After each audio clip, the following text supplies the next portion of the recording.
This show is listener supported.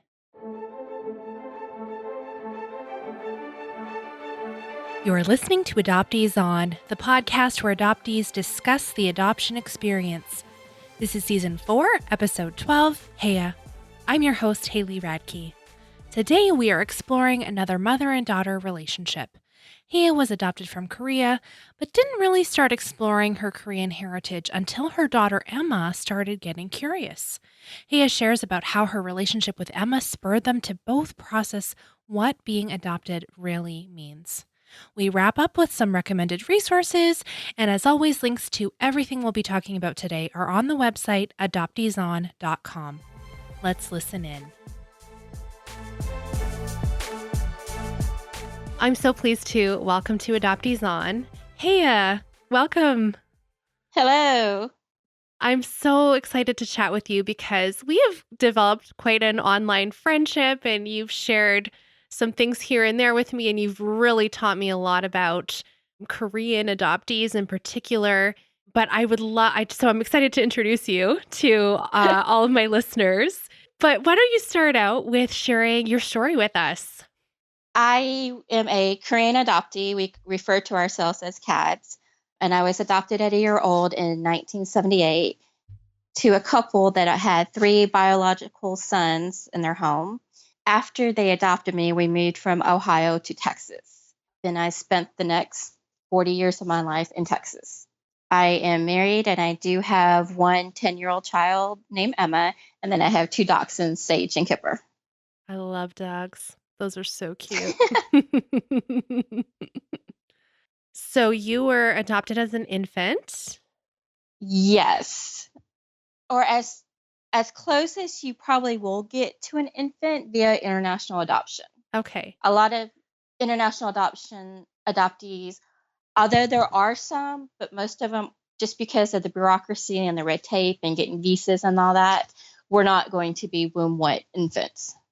According to my file, I was born as Kong Hae Run, which in Korean you say the last name first, and so my surname is Kang, which I Googled, and it dates back to like 796 AD, which is kind of weird. And when you think about it, Koreans have been in Korea for thousands of years. And then to take a child out of Korea and then just to drop them in America, to me, is just a weird concept. So like my husband's family, we have traced them back, and they've been in Texas since before Texas was Mexico. So he has, a connection to the U.S. where I don't. Right. And so you grew up with... I have a total of 5 brothers. I'm the only Korean, the only non-white adopted girl in my family. So you ended up the middle. They had a couple more after you? My father died when I was 4, and then my mother remarried. My stepfather had a son and a daughter. He signed away his rights on the daughter, and the son lived with us. They had separate mothers. And then they had one more child together, which was a son. So I ended up with 5 brothers. Oh my goodness. Okay. And so what's it like growing up in Texas from, I guess, 80s, 90s as Korean? I was raised in a very small town. I think the population's like 3,000, and it's still segregated today. The whites live on one side and the blacks live on the other side. And there's a couple Hispanics. There's one Chinese family because we had a Chinese restaurant. And then there was me. I was the only Korean person or other Asian person in the city or town. And I realize it now, it was isolating. It was rough. I remember in elementary school, there was this little white boy that kept telling me that his dad killed my parents in the Korean War. And that was why I was placed for adoption. It didn't dawn on me at the time that I'm too young to have been, for my parents to have been alive during that time period. And at this time, I grew up with the belief that my father died in a fire and my mother relinquished me because of that. I also believe that I was from a small poor fishing village, And then when I found my adoption paperwork, I found out that my adopted mother lied to me for my whole life. So how did you get your adoption paperwork? Fred and I were getting married, and got married for the first, well, I've only been married once. So I was 29, and I needed my naturalization certificate to get a passport because we wanted to get married in Jamaica. And I basically had to steal my certificate of naturalization, my Texas birth certificate, and then I grabbed some other paperwork, and I didn't realize what I had grabbed, but I figured if I was going to steal it, I was going to steal everything that had pertained to do with me because that was my one shot. And a couple years later, I was going through and I realized I had my intake paperwork from my Korean agency. Most Korean adoptees have two agencies. We have an agency in Korea, and then we have a U.S. agency that our adoptive parents went through. So, and some of us even have three. Like my parents started out with Lutheran Social Services, who does not do international adoption. So they were referred to Dylan International. And Dylan and Lutheran kind of, I don't know how it worked out, but Lutheran had custody of me until my adoption was finalized. But Dylan facilitated the adoption. And then Eastern was my agency in Korea. Okay, so you read these papers and you figure out that whatever your adoptive mother told you about your circumstances, that's all totally false. Right. And then, when I was growing up, we didn't have the internet. And so I just decided to Google my birth city, which is Busan, or it can be say Busan because it's a PB sound. And I was born in the second largest city in Korea, which happens to be near Japan. You can actually see Japan from Busan. And it's not a poor fishing village. And I realized I had my parents' names, which I never knew my mother had. Did you talk to her about that? No, because at this time, I've gone no contact because I committed a grave sin and married a Mexican. And when I told my parents that I met somebody and that he worked at Shell, they were like, "Oh, you mean he works as a gas station attendant?" I was like, "No, he works downtown in their corporate office." And my stepfather, he is a self-proclaimed redneck, and he didn't believe that people should interracially produce children. There's even a racist word for it, and he didn't believe in that. So I was kind of disowned because I married a Mexican. So it was okay for them to adopt transracially for your adoptive mother, right? Because this is your stepfather you're talking about. This is all like very confusing. It is, but I think it was my father, my adoptive father, who drove the adoption. Okay. Because when I think I have international adoptees up to a certain point had more access to their paperwork. Because when I called Dylan to get my paperwork, first day I had to fill out essays and they wanted money and all this stuff. But they sent me my whole file.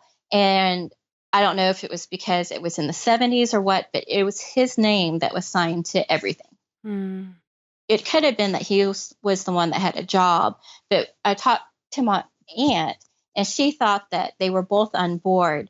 But I really think it was my father that drove the adoption because my adoptive mother has exclusively told people that she didn't want to adopt me. Wow. So I'm hearing like this is kind of a ugly family situation. It doesn't sound like they are. So you've not had no contact with them essentially since you decided to marry Fred. Is that right? The last time I had contact with them, Emma was 3, so in 7 years. Okay. Yeah. So I've got that on one hand.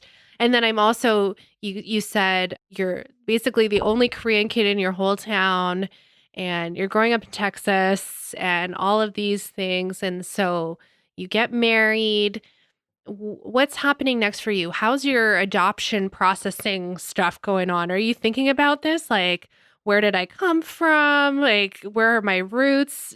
Are you thinking about any of that? Well, when I was a teenager in high school, I wrote in a journal that I wondered if my natural mother was alive. And the Korean word for mother is oma. And I was just curious if she was even still on this earth breathing. And I wrote that in a journal, and my stepfather read it. And he threw my journal at me, and he told me that I should be grateful that I wasn't in the rice fields. And so I just kind of took everything and boxed it all up and stored it in my mind, because in order to survive, I had to be grateful for the life I had. And because I just kind of appeared out of nowhere and I have no information about the first year of my life, it was just kind of easier to think that I was dropped off by a stork. Mm. And that's kind of what happened, because back then they would just send somebody and escort us over. And so I had an escort from Korea to Seattle. And then from Seattle to Chicago, I had a Delta airline pilot escort me. And then my father picked me up in Chicago. So the first time I ever met my adopted parents was literally at the airport. And they have since continued to stop that practice. And now you actually have to meet the child before you decide you want to adopt them. So before we started recording, you were telling me about this conversation that you had with your daughter. So Emma's 10 now. And what was that conversation that you had with her? Well, we were sitting at the dinner table and she was about 7. And she said that she was Chinese. And I was like, no, you're not Chinese. You're half Korean and half Mexican. And she's like, no, I'm Chinese. And then she started laughing because she could see it was bothering me. And I realized that she didn't realize she was part Korean because I didn't know I was part Korean. And it just kind of hit me that my own child didn't know who she was because I didn't know who I was. And I kind of spiraled out, and I would do things and then procrastinate. Like I called Dylan and I figured out that I needed to start with them. They always tell you to start with your US agency. And then they wanted $125. I was like, no, you made all this money off of me in the 70s. Why are you going to make money off me again? And then they make you write like 10 essay questions. And then you have to fill out this grid. And then you have to tell them who is your support system and you have to prove it. Well, I figured out that if you tell them you can't afford the $125, they don't make you pay it. And so I just said, I can't afford it. And then we played this game of back and forth of them saying they mailed my file and then they didn't. And they're like, oh, no, we can just email you a PDF of your file. And then they sent me my PDF, and I just kind of didn't look at it for a while. And at the same time, there's a service for Korean adoptees to have a free DNA test. And I had ordered my DNA test, but I didn't take it. It actually sat in my house for about 6 months.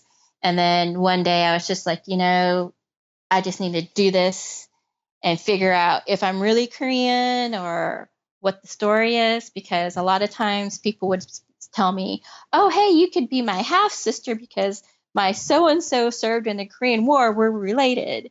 And since, I had no information at this point, anything could be true. And then I sat down and I realized that I actually had my parents' names. So I was thinking, if I did a birth family search, they would be easier to find. And then I realized I had more information than what a lot of cats had. I had my name, I had my birth date, and my parents' names. And supposedly, I was left on an orphanage doorstep at about 6 months old with all this information pinned to my chest. And so I decided, if anything, I want to see that letter. I want tangible proof that the stork really didn't drop me off. And so about this time, I was, just goofing off on Facebook, and I put in, Korean adoptee or Korean adoptee searching for family. And then I found all the different Korean adoptee groups. And I think in my case, that's kind of a blessing, is because there's over 200,000 Korean adoptees. We kind of tend to be more organized, and there's more of us than there are, let's say, like Colombian adoptees or, like adoptees from Nepal. And one of the girls that I met, we went out to dinner, and she was telling me about a homeland tour and that she went on, and she actually met her parents, and she kept telling me that I should apply. And it was like the best thing. And then I started reading other posts from other adoptees who said, going back to Korea was like the best thing that they did for themselves. So I decided I'm going to go back. And so while, Emma is having, I was thinking, oh my God, my 7-year-old's having this existential crisis because she doesn't know who she is. They had like this Korean family day that the Korean Women's Association puts on. And so we took her to that. And the point of it was to connect adoptees back to their culture. And everybody there kept asking me about Emma's adoption. I'm like, no, she's not the adopted one. I'm the adopted one. Mm.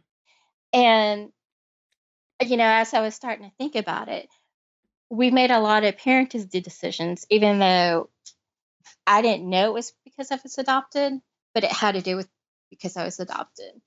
Like we decided to buy a house within the city limits because Houston can be very diversified in certain areas.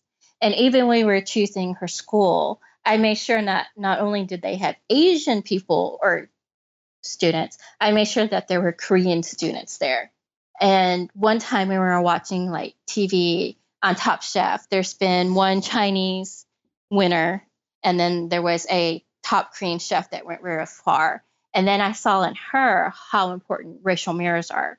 She would get so excited and she would light up. She'd be like, look, there's a Korean, woman or a Asian woman, and she's going to win. And sometimes they would incorporate part of their stories and part of their cooking. And it's kind of sad that I learned about Korea from watching Anthony Bourdain, because he did an episode on Korea and then he did an episode on Los Angeles, the Koreatown that's there in LA. So all of these things were spurred on by your relationship with your daughter and her sort of unsettledness with who she is. Yes.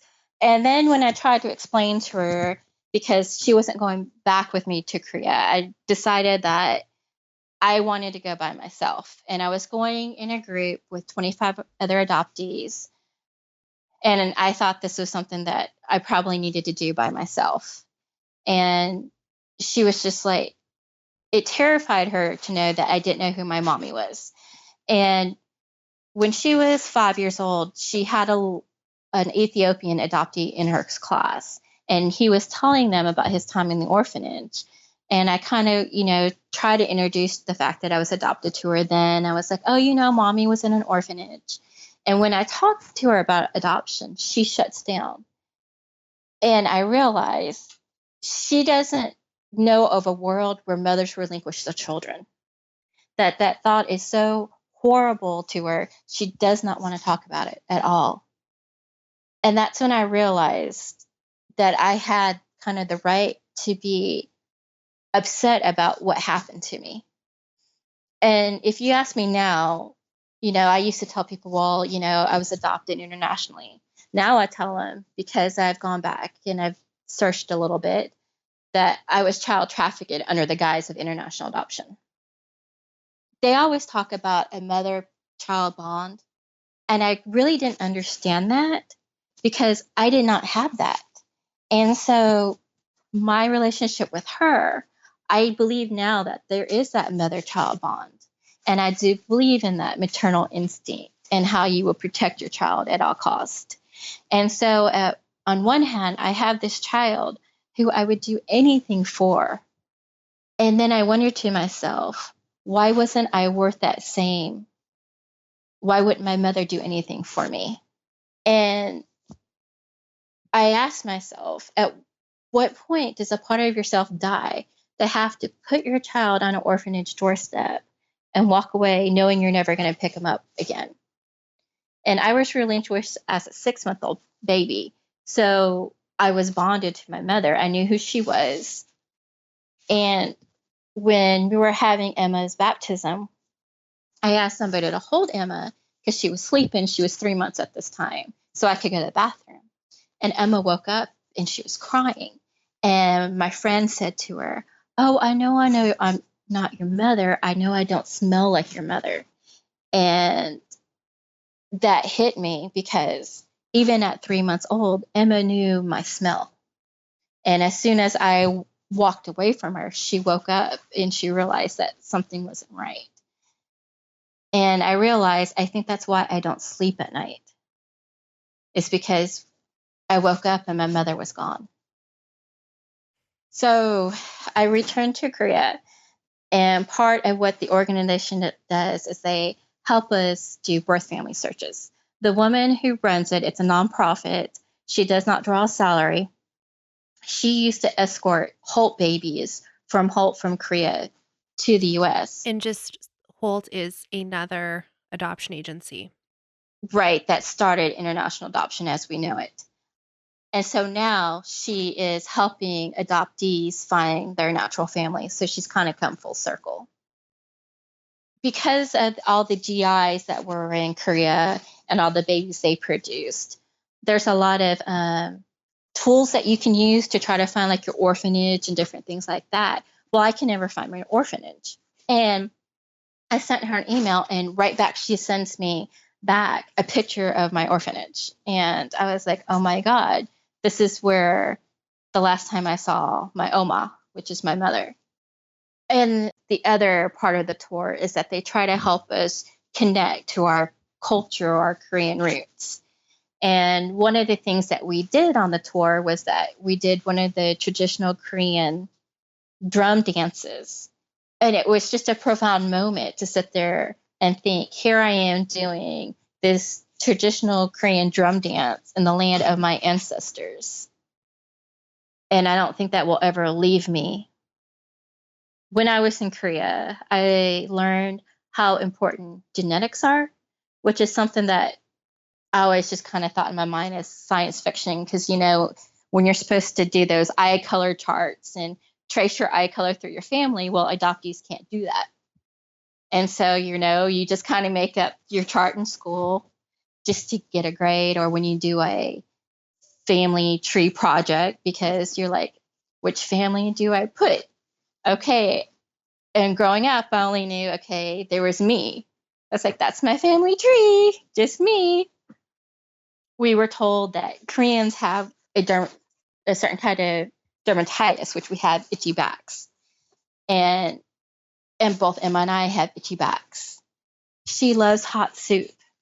And I can never figure out why she loves hot soup. And they have a saying in Korea that when it's hot outside, you eat hot soup. And they do. And it was just little nuances like that, watching her grow up. You know, whenever I get sick and my body gets out of whack, I get like a fungus around my lips and they just become really inflamed. Well, that was happening to her. And she's like, Mommy, why does this happen to me? I was like, baby, because it's genetic. It happens to me. And she's like, oh, okay. And as adoptees, we never had that kind of reassurance in our lives that, well, you do this, or, you know, this happens to you. Well, it's just genetic. It's in your DNA. And another thing I realized just by watching her, she loves it when I tell her about the day she was born. Like if she's having a bad day or right before she falls asleep, she'll be like, Mommy, tell me about the day I was born. And so I tell her everything, and it just kind of reassures her, and it makes her less anxious, and she's very peaceful with it. And I was talking to my therapist, and she's like, you know, my grown daughter does that every day on her birthday. She calls me up and says, Mom, tell me about the day I was born. And then I think about it. I have no information about the first year of my life. Anybody that was there the day I was born, I've never, spoken to.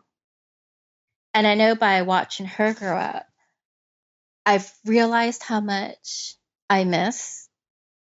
And because of my relationship with her, it's given me permission to grieve my own relationship or lack of relationship with my own Oma. And so on the tour back in Korea, they connected us with a group of ladies and they call themselves dandelions, because when you blow a dandelion, the seeds disperse. And that's how they see their own children, that they're dispersed across the world. And a lot of these women they did not know that their children were being taken out of Korea. Some of the women didn't relinquish their children. And so during my time period, a lot of us were being relinquished, but we weren't being relinquished by our parents. It could have been a grandparent or a cousin, or if police officers found children on the street, they didn't take them to the back home, they took them to the orphanage. And so that says a lot about their actions, because a child was worth $20,000 to the Korean government. And before 1988, because it was a dictatorship, the government controlled all the money in Korea, or all the foreign money in Korea. And the Korean agencies are private and for profit. And I found that out when I returned to Korea.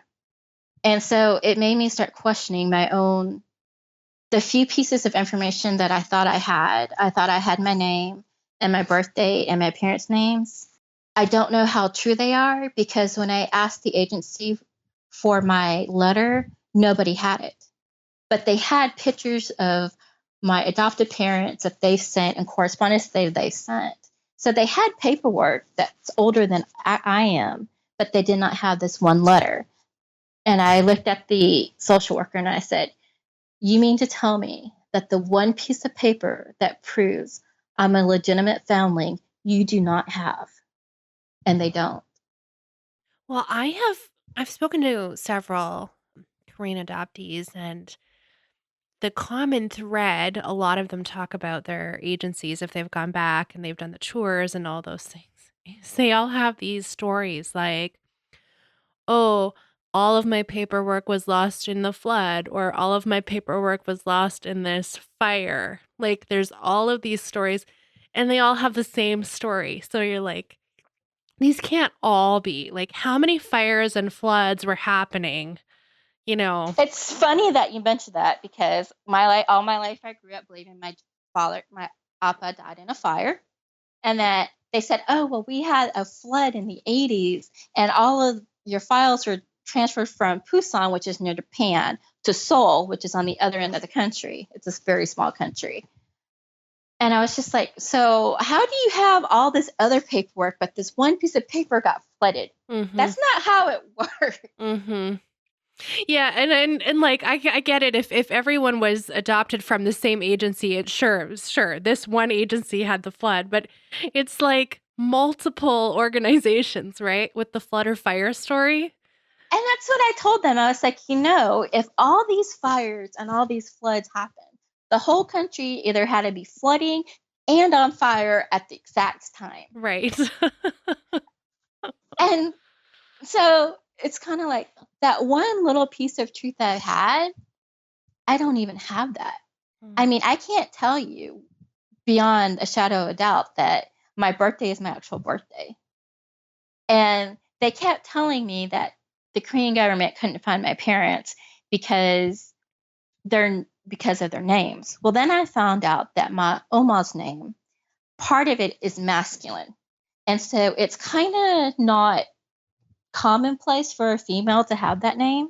So I'm like, so why can't you say, okay, we have this many people with this name in the country.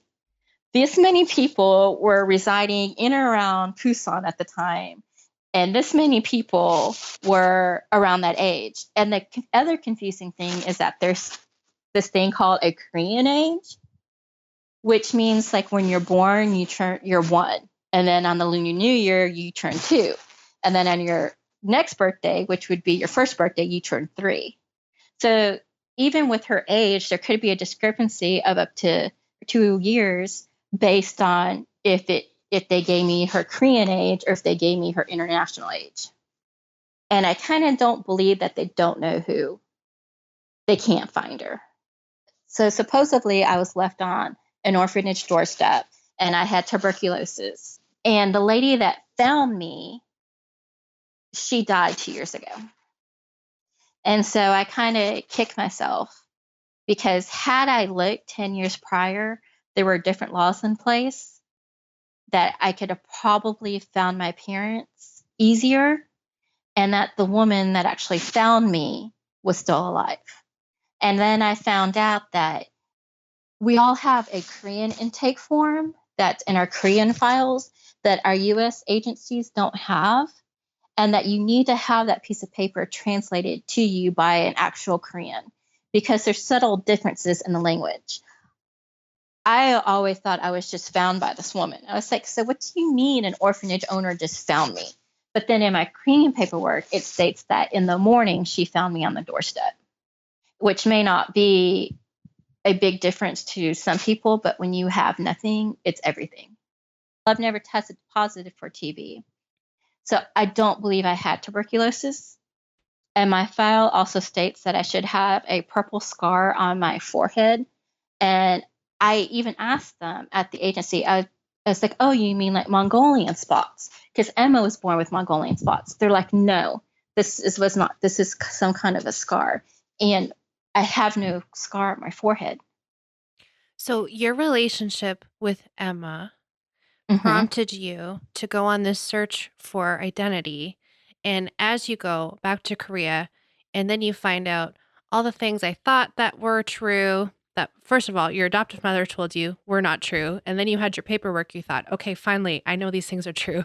And you go back to Korea and you find out, I don't know if any of these things are true. Right. But I don't know how to say this without sounding graphic, but I always had boobs and a butt. And my adopted mother would be like, how did I manage to get the one Korean who's not flat chested with a flat butt? And so growing up as a child, I always thought there was something wrong with me. And that's kind of why I thought maybe I'm not fully Korean. But I've done my DNA test and I know I am as close to 100% Korean as you can get. And that when I was in Korea, Koreans were just like, it's weird because Korea is 99% Korean. And so it's not like it here in the US where people look at you and they're like, what are you? Or they ask you where you're from and you tell them, and they're like, no, where are you really from? Mm. And it wasn't until I spoke that I was out of place. And as soon as I opened up my mouth, people, like, they asked me here, they're like, why do you speak English so well? And then I would tell them, at first I was telling them, well, I was adopted, I was sent to the US. And then I kept having random people, they would start crying and they would apologize to me.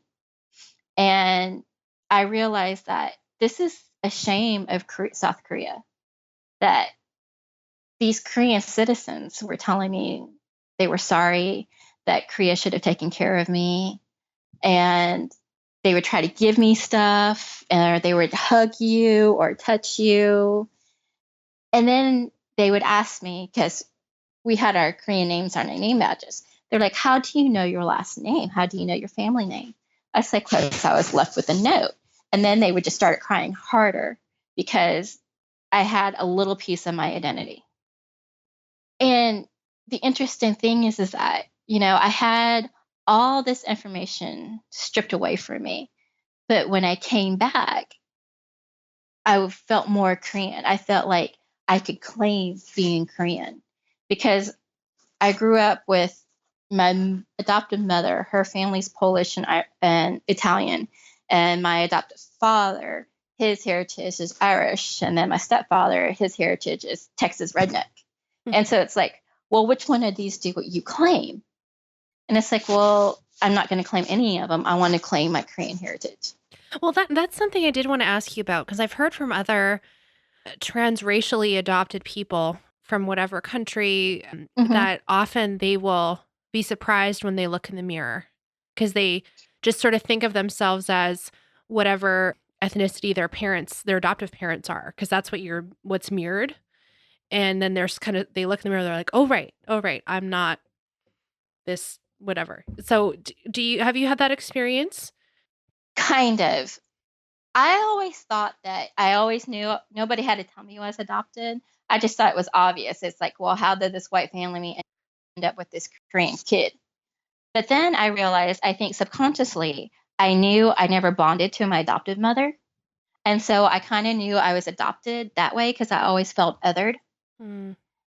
And because, she did have 4 biological sons and a stepson in the household, and she treated the biological, the step, and the adopted, which is me, differently.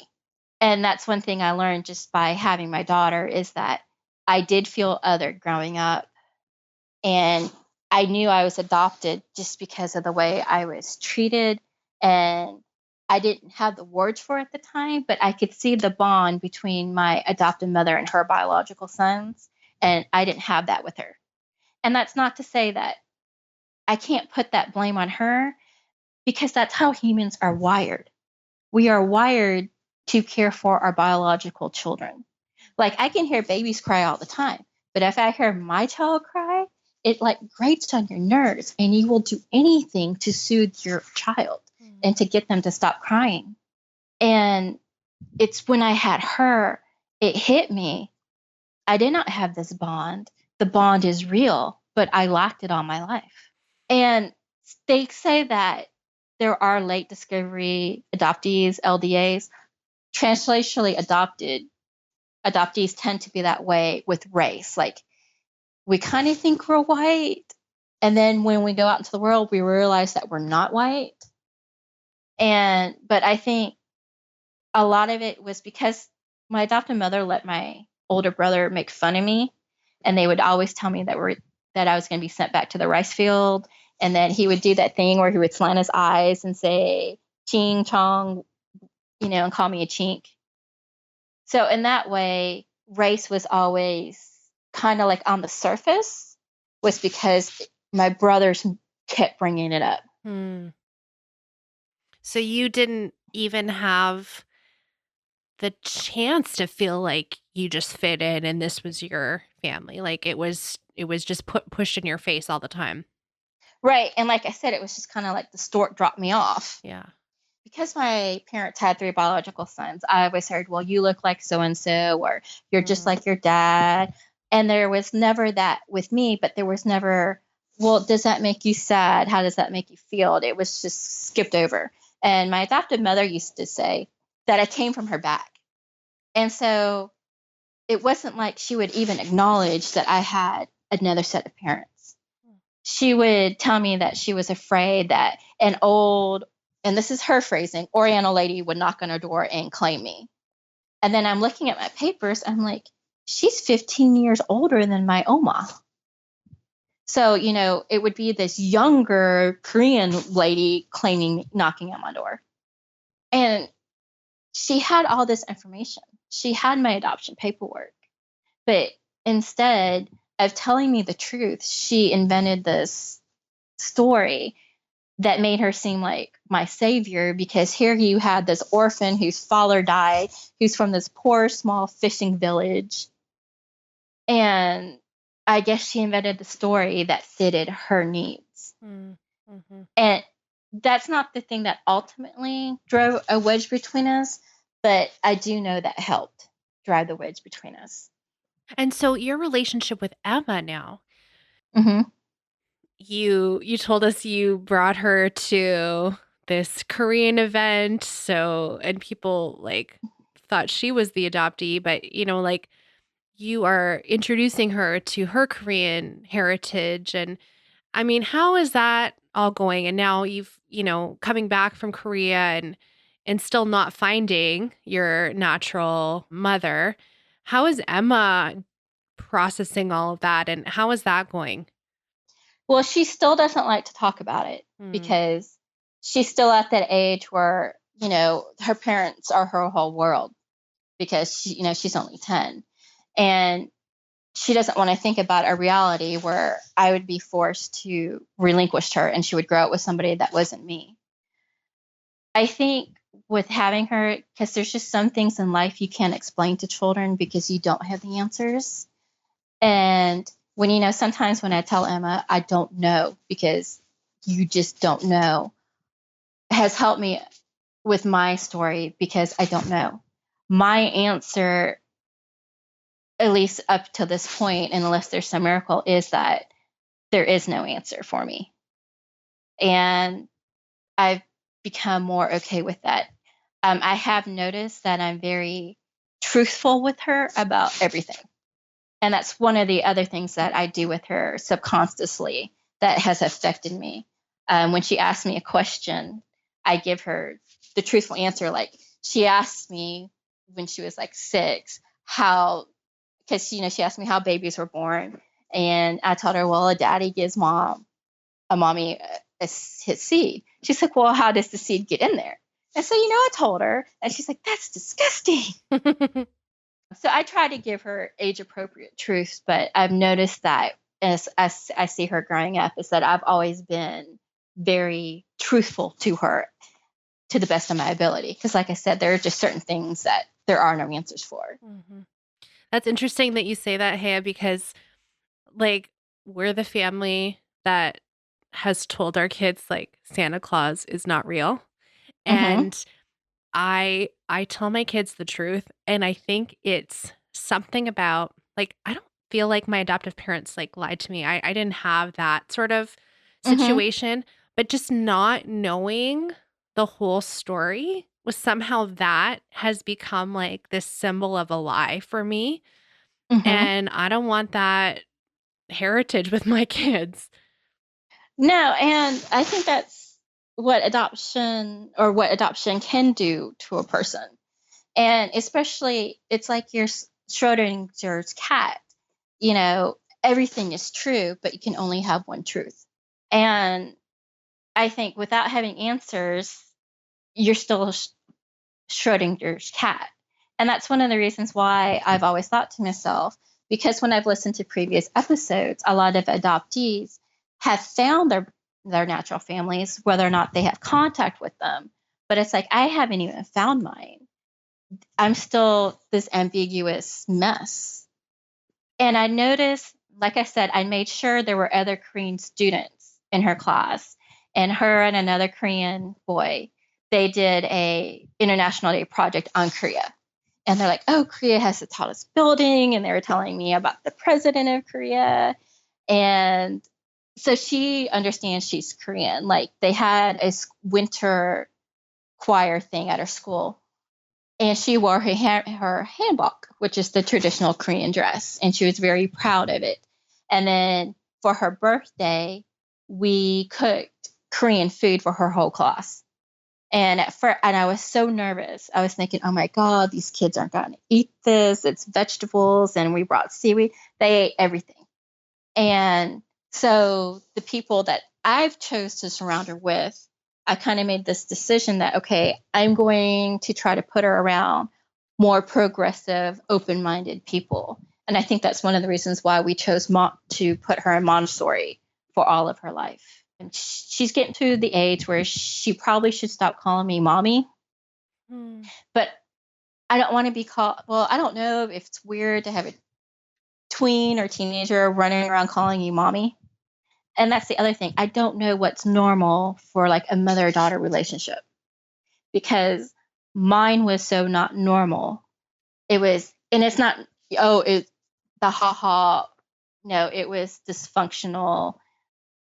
I had a therapist tell me he was so surprised I was still alive after I told him my story. So I told her, it's like, okay, since you probably are like trying to get out of calling me mommy, you can call me Oma. And she's kind of taken to that. And then I found out what my Korean name means, and that how in Korea, everything has two meanings. And so the first meaning is a flower. But the second meaning, and I thought this was interesting because it has roots in Buddhism, is that it's this pink lotus flower that grows out of the mud. And so I was told that that means that my Oma wanted me to overcome the dark, muddy circumstances that I was born into. And now I kind of regret giving her an American name. And that's another thing, is that I was renamed at a year old, and I always thought I was okay with it, but I never looked like a Carrie Ann. I mean, you look at me, you put 100 people in a room and you tell them to pick out Carrie Ann, and they're not going to pick me. And there was always that tension with looking at myself in the mirror growing up, is that I had this name that I didn't look like. And I think it was very confusing to go from Hey Run to Carrie Ann. And so I'm in the process of changing it back. But when she was growing up, when she was like 4 or 5, we would try to give her a nickname. And she's like, no, my name is Emma. You can't call me that. And we tried several times to give her a nickname. And because Emma's such a popular name, we're like, well, her middle name's Fenway, so we'll call her Finny. And she's like, no, I'm Emma. And she's always been very stubborn about that. And that's another thing, is that Koreans are very stubborn. And that when I mentioned she was like a very sensitive child, the Korean word for Korea, it means the people from Han. Well, Han is this national emotion that they have in Korea that means kind of like bittersweet, sorrowness, revengefulness, anger, nostalgia, that everybody in Korea, when you ask them what's wrong, they'll go, oh, I had the Han. And people are like, okay, I understand. Like if I tell another adoptee, I have the Han today, so I'm going to go eat Korean food, they know exactly what I mean. Hmm. And so I even think to a certain point, and this is just something that you're born with, because Korea has been invaded by Japan and China, and then we had the Korean War with Russia. So there's this kind of national emotion that they have. I even think I see the Han in her. Hmm. And that what makes me think, genetics are so strong. She sometimes has monolids and sometimes she doesn't. It's weird. It goes back and forth. But other Korean adoptees said they've had the crease in their eyes and then sometimes they don't. And the other day she was looking in the mirror and she had eye creases. She's like, Mommy, I hate this. I don't like these flippy flats. And where I always grew up wanting to, thought about getting the surgery to put creases in my eyes, she likes the fact that she has monolids. And she's more comfortable in her skin than I ever was. And I think that's because, I made sure, even though I didn't know why I was doing it, that she did have genetic mirrors around her. It's because you're doing a good job, Mama. Well, they say, Paul Sutherland in his video says, if you do a 180-degree turn, that's not healthy either. But I think I made a list of things that I needed growing up that I made sure she had. And I'm not saying I'm a perfect parent, but I see the deficiencies and I know what I needed. And even to now, like the Anna Heffron interview you did with her husband, as soon as I listened to it, I made my husband listen to it, which is weird because he was actually married to another CAD before me. Oh. And I asked him, I was like, I do have Korean adoptee friends now, but I've never met a Korean adoptee out in the wild. And I was like, how did you manage to marry two of us?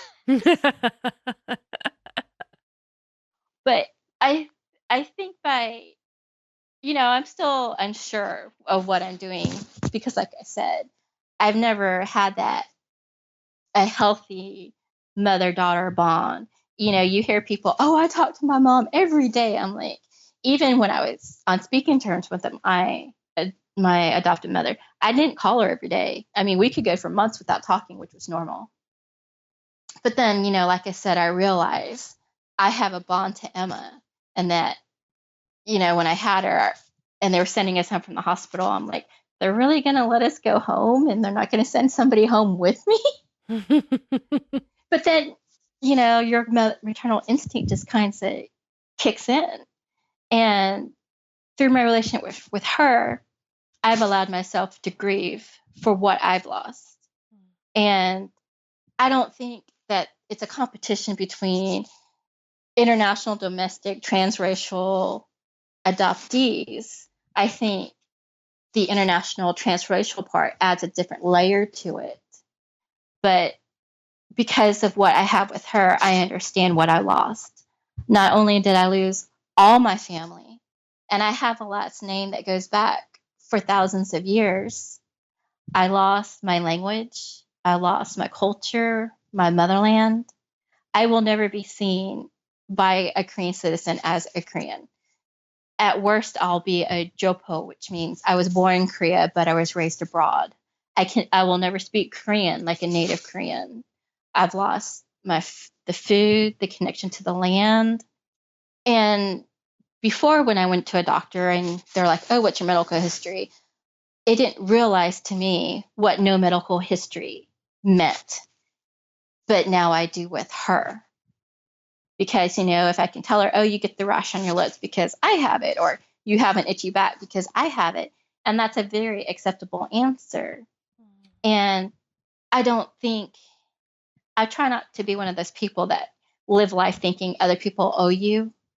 But at the very least, because in the 70s and 80s, South Korea was a poor country. North Korea had more money than they did. And they pulled themselves up. And I do think they did that in part with some of the money they made off of international adoption.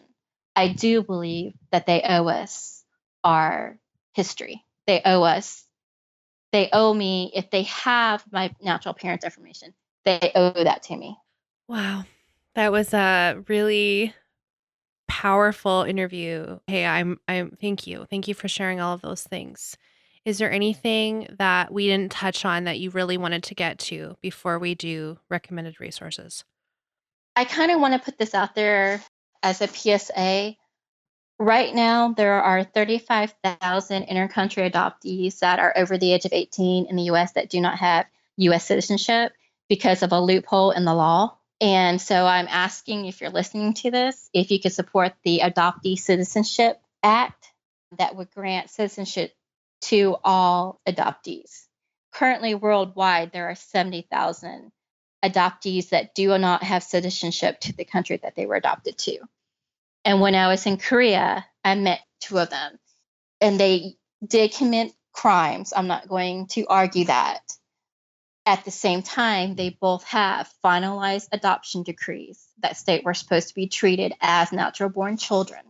We grew up in a time where we were told to assimilate. They did not teach us Korean. They did not teach us Korean culture, customs, language, manners. And when they were deported, they were just kind of dropped back into Korea by ICE, and it was like so long. And I know one of them was homeless and eating out of garbage cans for a while. So if adoptees and if adoptive parents or whoever's listening to this could really support this bill, because they do feel like it has a good shot at passing this time. Yeah, definitely. We've talked about that on the show a little bit before, and it's kind of like this mind-boggling thing. Like, how could you adopt a child and bring them to your country but not give them citizenship? Like, it's just doesn't even make sense. I wanted to try to keep this positive, but I know some adoptees, I know some of the parents just didn't know. I do know that in my case, my agency did tell them in 78 to make me a citizen, and I wasn't made a citizen until 84, because that's when Social Security told my adopted mother that they had to make me a citizen or else she would lose the death benefit that she was receiving from my father. And so I think that's kind of why I'm passionate. Some adoptive parents used it as a form of abuse to hold over the child as they were turning 17 and kicking him out of the house. They would be like, "Hey, by the way, you're not even a citizen." Some of them didn't do it because they didn't want to spend the money. A certificate of citizenship for the US costs $1,200. And I've argued with one adopted parent, she just didn't want to spend the $1,200. I'm like, if you have $50,000 to adopt a child, you have $1,200 to get them their certificate of citizenship. And so that's always been a big point of contention for me, because at some level, they say it's an oversight, but it's citizenship. How can this be an oversight? This shows you how unregulated international adoption has been if we don't even have citizenship. Mm-hmm. And then the federal courts say it's a ICE problem. ICE is a family court problem. But because some adopted parents have been taking the tax credit for their adopted non-citizen child, the IRS knows it's a issue. So this has been a problem on different levels of government, and nobody knows how to fix it. Yes. Well, that is good to be informed about that. All right. So, recommended resources. I would love for you to go first because mine is a little bit of a different tangent. So, Mine is the Vance twins are two They are twins. They're two female Korean adoptees, and they're writing a series of books to make an anthology. And the one book that I'm pulling out of their anthology is called The Unknown Culture Club, Korean Adoptees Then and Now. And this gives maybe about 20 to 25 just different short stories of different Korean adoptees. Because when I tell my story, or when I tell people I'm for family preservation, people always tell me, well, that's because you had a bad experience, or that's because you're bitter. Well, here's 20, 25 other people that are saying the same exact thing I'm saying. And point of this book was to highlight the transracial international adoptee voices, because our voice has gotten drowned out because people tend to see, especially with international adoption, the saviorism aspect of it. Yeah. And the thing is that we're made paper orphans, but most of us have parents that are in Korea, and some of them are looking for us still in Korea. And this awakening that you've had has just been in the last few years, and you have done so much research. You are so well versed on, like I said right at the beginning of our interview, you've taught me so much about the Korean adoption system. So I know I pressed you to pick just one, but I was hoping that you could maybe give us a few other things that we can learn about the history of Korean adoption. You alluded to some of the things, like this was big business for the government, who was very poor, and there's over 200,000 CADs all across the world. And just the corruption and the child, like essentially child trafficking in a lot of cases. You've told me some horror stories Well, privately. So the actual book I recommended, it's dedicated to Joseph Holt, who was a Korean adoptee, who was the son of the married cousins, the Holt, who actually started international adoption. He committed suicide. And there's a book, and it's something like To Save the Children of Korea, and and I'll send you the actual name. It details the actual history. But if you Google PBS Korean adoption, there's a great PBS article that pulls up. And then Joel Peterson, he wrote it as fiction. It's called Dreams of My Mothers. And then there's another one called Virtual Mothering. And it's by this Korean social worker who was getting her degree in the US. And she was in the Midwest somewhere, and people kept coming up to her and said, hey, I know of another Korean. But what she was finding, that these people know of other Koreans, but they're not Korean. They're Korean adoptees. Mm-hmm. And so her question was, who did these children leave behind? And so she interviews Korean natural mothers. And that's what her book is. Wonderful. Well, I think those will be really helpful for people to research and get into. And I just finished reading, I don't know if you've read this book. This is a fiction, Pachinko. Mm-hmm. So it was like a huge award-winning book in 2017. And I just finally finished it. I really enjoyed it. And it was one more of those things that you mentioned earlier, like, people don't know these things about Korea. I didn't know they were occupied by Japan, and it was a really in-depth history, and yet fiction. And so to hear real stories from people who've experienced and gone back and searched and found out, everything flooded or whatever, it's really valuable. And even if you're not a Korean adoptee, like, these are things we need to understand. If you are a family preservation advocate, this is incredibly important information to know in this work. It was really interesting for me to find out that international adoption was started, it was rooted in racism, because at first they were adopting out the Hapas, which is our half Koreans. And because race has been brought so much with transracially adopted children, and how important it is, and how important it was just to learn that about how citizenship was conferred in Korea, and why all of our paperwork is probably falsified. There was a reason for it. And I think when you can learn the whys, because I'm probably not going to know the truth about the first year of my life, at least I know the truth about, maybe it wasn't my mother who relinquished me. Maybe it was, an aunt or uncle, or just a random person, because that happened. But I think owning my truth even just a little bit I can, it does give you a little bit of freedom. Mm-hmm.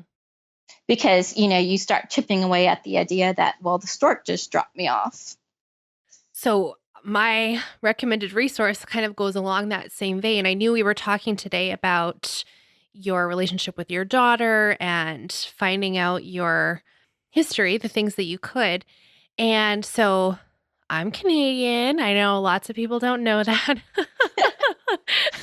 I feel like I almost always I'm talking to Americans, but I do live up in Edmonton, Alberta, and I did talk briefly about this at the end of one of my shows a little while ago, that right now in Canada, they're having Senate hearings about the adoption mandate in post-war Canada. And in Australia, a few years ago, they did a broad apology for forced adoptions. And so Canada is going through a similar process, which will likely end up in the Canadian government giving an apology for forced adoption in the 60s, 70s. I don't want to think I'm making a mistake there, but yeah, 50s, 60s kind of thing.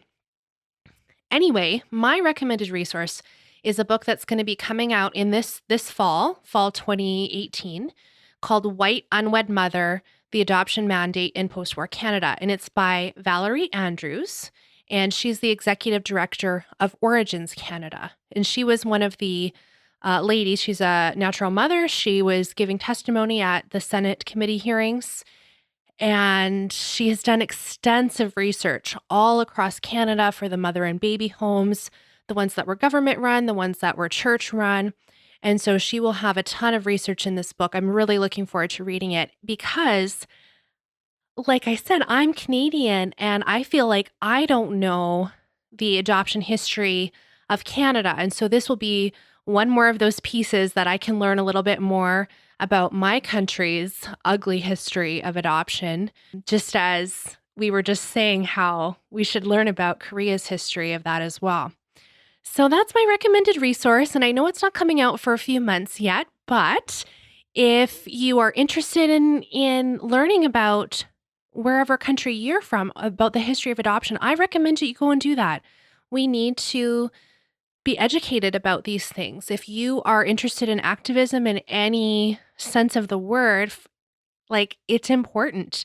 These are the facts that we can give to people to explain to them why adoption is not all the sunshine and rainbows people think it is. And it's interesting that you say that because my boss, his wife is from Canada and they're near Niagara Falls. And his aunt adopted a child. And he finally found his natural parents. And they live near New York. And they found that he's from like near the Arctic Circle, the North Pole. And I think it's interesting that we need to learn our histories because I keep saying, well, a stork dropped me off. But if you think about all the decisions that random people had to make to spur on the decisions that have ultimately affected our lives and where we ended up in the world. Yeah. What's that thing called? The butterfly effect? Like all these tiny little pieces, And what you were just talking about, systemic racism is one of the things that caused international adoption to begin. And that is so interesting. We don't have enough time to talk about it, but look into that, right? This is your call to don't be ignorant about these things. If you're passionate about family preservation and if you're passionate about ending child trafficking, don't be ignorant about these things. That's my big resource. No, my resource is pre-order this book that Valerie Andrews wrote. But in addition to that, do some research as well on your own. Okay, it was so lovely to talk with you today. Hey, can you let us know where can we connect with you online? Well, I am on Facebook, and I will admit that I tend to be more liberal and progressive, but I am on Facebook as Heya Ryan Garza.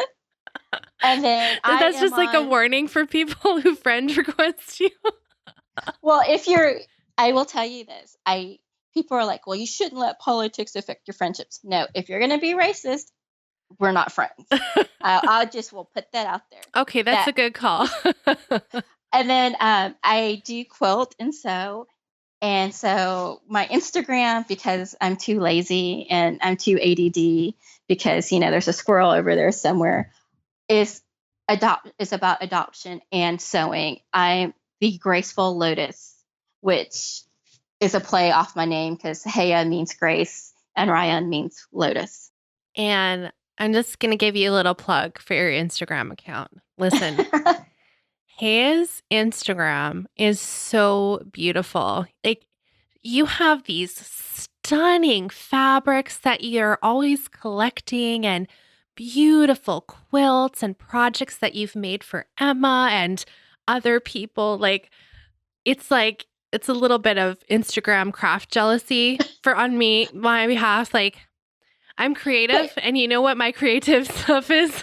This podcast. Well, when people wanted to talk to me about it, I was like, listen to Adoptees On, then come back and we can have our conversation.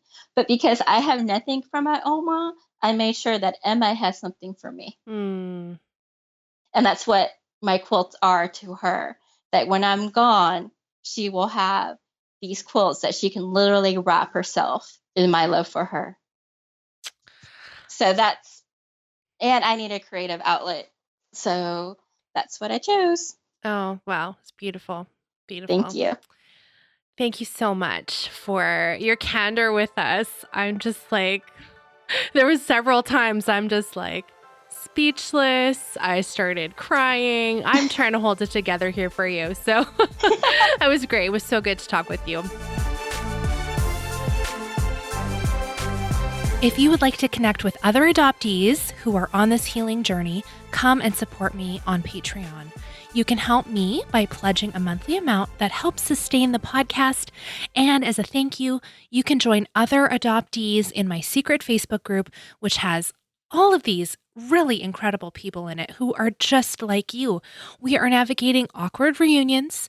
We are searching for first family and doing DNA testing. And we are working towards healing and wholeness in a variety of different aspects of our lives. And we're all just on the journey together, ups and downs, ugly, happy, the works. To join, go to adopteeson.com/partner, and you'll find all the details there. Thanks for listening. Let's talk again soon.